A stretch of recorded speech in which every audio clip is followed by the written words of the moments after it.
Hello friends, आज मैं explain करने वाला हूँ एक बहुत ही कमाल की स्टोरी जिसका नाम है स्मोक स्क्रीन। आपको स्टोरी में बहुत ज़्यादा मज़ा आने वाला है क्योंकि हमें दिखाया गया है इस स्टोरी में एक लड़की की कहानी जो बहुत ही कमाल की होती है। जब वह सोकर उठती है तो उसके बगल में एक आदमी होता है और वह मर चुकी होती है। उसके साथ उसने रात गुजारा होता है और उसका मर्डर कैसे हुआ इसे बिल्कुल भी पता नहीं होता है। तो मूवी में आगे हम देखते हैं कि उस लड़की को पुलिस स्टेशन में बुलाया जाता है। इसका नाम ब्रीट होता है। पुलिस वाले ब्रीड से पूछते हैं, क्या तुम्हें नहीं पता कि जय की मौत कैसे हुई? तुम तो उसके साथ रात भर थी और तुम्हें कुछ भी याद नहीं, ऐसा कैसे हो सकता है?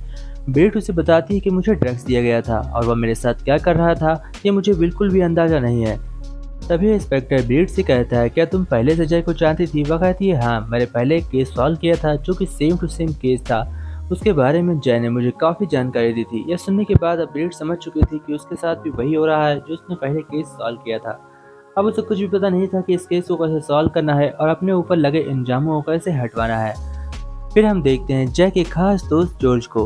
वह कहता है कि शायद इसे ब्रीड नहीं मारा हो। मैं जानता हूँ कि उसे ब्रीड नहीं मारा होगा, उसकी वाइफ ऐसा कह रही होती है। फिर हम देखते हैं कैंडी को जो इस पूरे शहर की जज होती है और उसका ओहदा बहुत ही ऊंचा होता है। इसके बाद हमें दिखाया जाता है उस इंसान को जिसके ऊपर पहले यह इल्जाम लगा था।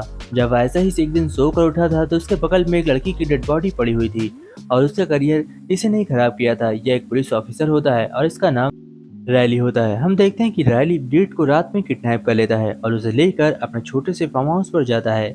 वो वहाँ पर अपने घर में ले जाकर उसे ब्रीड को अच्छी तरीके से बांध देता है और फिर उससे कुछ सवालात करता है। वह उससे पूछता है कि आखिर अब तुम्हें कैसा लग रहा है? तुमने एक बार मुझे ऐसे ही केस में सजा दिलाई थी। अब मैं जानना चाहता हूँ कि तुमने उसका मर्डर किया है या नहीं किया है। तभी हम देखते हैं ब्रीड उसे बताती है कि मुझे रात में ड्रग्स दिया गया था और उसके बाद का मुझे कुछ भी याद नहीं। मैं कसम खाती हूँ कि मैंने जय को नहीं मारा। वह रैली से सब कुछ बता देती है, सब कुछ सच सच। तब रैली उसे बताता है कि मैं भी बहुत ही निर्दोष था। मैंने भी उस लड़की का कत्ल नहीं किया था, लेकिन तुम्हारी वजह से मेरी नौकरी चली गई क्योंकि तुम्हें अपना करियर बना था। दरअसल बात यह होती है कि जब ब्रीड नई नई एक एंकर बनी होती है तो उसे अपने करियर पर फोकस करने के लिए इस केस के बारे में जय ने ही जानकारी दी होती है और जय उसे बताता है कि रैली ने एक लड़की का कत्ल किया है। तुम चाहो तो सजा दिलाकर अपना नाम रोशन कर सकती हो। और हम देखते हैं कि ब्रीड अपने मीडिया के द्वारा रैली का नाम इतना उछालती है कि रैली को पुलिस ऑफिसर से निकाल दिया जाता है और उसे ऐसे ही किसी जॉब नॉर्मल जॉब में लगा दिया जाता है, जिसकी वजह से रैली का पूरा केस खत्म हो जाता है। तभी हम देखते हैं कि ब्रीड उससे पूछती है कि तुम्हारे साथ क्या हुआ था।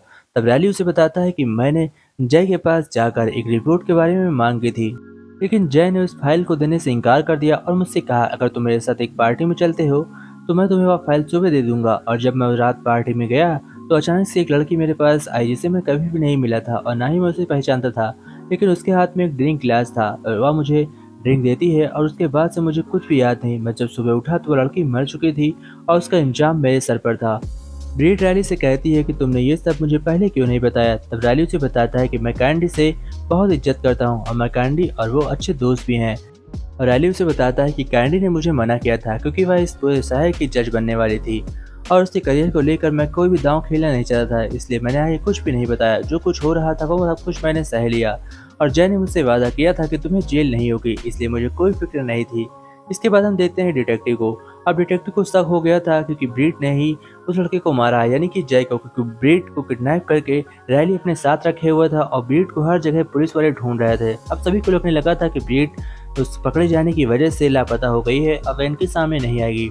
तभी रैली अपनी कार देता है और ब्रीड से कहता है कि तुम्हें वापस शहर जाना चाहिए और पुलिस से बात करनी चाहिए। तभी ब्रीड के बॉस का कॉल आता है और वह उसे बताता है कि तुम जहाँ पर हो तुम्हें वहीं रहना चाहिए। अगर तुम पुलिस के सामने आ गई तो वो तुम्हें फौरन अरेस्ट करके जेल में बंद कर देंगे क्योंकि तुम्हारे नाम का एक अरेस्ट वारंट रिलीज हो चुका है। यह सुनने के बाद उसे समझ में नहीं आता कि उसे क्या करना चाहिए। तब वह अपने वकील को कॉल करती है और वकील उसे कहता है कि तुम मेरे साथ पुलिस स्टेशन चलो, आगे क्या होगा मैं सब कुछ देख लूंगा। हम देखते हैं कि वह पुलिस स्टेशन जाने के लिए अपनी कार में बैठकर वहां से निकलती है। तभी हमें पता चलता है कि ब्रीड का कॉल को ट्रेस कर रहा था। जैसे ही ब्रीड पुलिस स्टेशन जाने के लिए निकलती है तो उसके पीछे दो गुंडे पड़ जाते हैं और उसकी कार का ऐसा एक्सीडेंट करते हैं कि कार में ब्लास्ट हो जाता है। लेकिन हम देखते हैं कि ब्रीड उछल कर किनारे गिर जाती है और उसकी जान बच जाती है। फिर रैली वहां पर आता है और वह ब्रीड को अपने साथ ले जाता है। अब रैली और ब्रीड दोनों साथ में होते हैं, लेकिन ब्रीड को काफी चोट लग जाती है। रैली उसे कहता है कोई बात नहीं, मैं तुम्हारा इलाज कर दूंगा। वह जाकर कुछ दवाइयाँ लेकर आता है और ब्रीड को देता है, लेकिन इस हादसे से ब्रीड काफी घबरा जाती है और समझ में नहीं आ रहा होता है कि अब उसे क्या करना चाहिए। उसे कुछ भी बिल्कुल नहीं पता था, लेकिन तभी रैली उसे बताता है कि मेरे पास एक सुराग है। हम देखते हैं कि वो लोग इस केस से पहले एक छोटे से केस के बारे में जांच करने के लिए जाते हैं। दरअसल एक छोटे केस को बचाने के लिए इतने बड़े-बड़े कांड किए गए हैं। हम देखते हैं कि रैली उस फाइल को जिस वजह से मांग रहा था वह उसी वजह से उस बुड्ढे के पास जाता है, क्योंकि यह बुड्ढा का लड़का उस एक्सीडेंट में मारा गया था जिसकी फाइल जज छिपा रहा था। अब वह उसे बताता है कि तुम्हारे लड़के का एक्सीडेंट कैसे हुआ था। तब उसे समझ मिलता है कि उसके लड़के का मर्डर किसी और ने नहीं बल्कि जय और जॉर्ज और उसके साथियों ने की थी, और इसीलिए जय उसे फाइल देने से साफ इनकार कर रहा था, क्योंकि यह फाइल अगर उसके हाथ लग जाती तो रैली सभी को अरेस्ट करा देता। लेकिन जय रैली को ज्यादा दिन तक यह फाइल देने से रोक नहीं सकता था, इसलिए वह उसे पार्टी में बुलाता है और रात में उसे केस में फंसाकर सुबह उसे उसकी पोस्ट से रिजाइन करवा देता है। अब हम देखते हैं कि रैली इसी वजह से अपनी पोस्ट से निकल जाता है। इसके बाद ब्रीड के साथ भी यही होता है। ब्रीड भी उस फाइल के बारे में कुछ जानने की कोशिश करती है, तो ब्रीड को भी वो लोग करियर खत्म कर देते हैं, उसे भी ऐसे ही केस में फंसा देते हैं। अब हम देखते हैं कैंडी को। कैंडी डिटेक्टिव बुलाती है और उससे कहती है कि मुझे इस केस के बारे में सारी जानकारी चाहिए।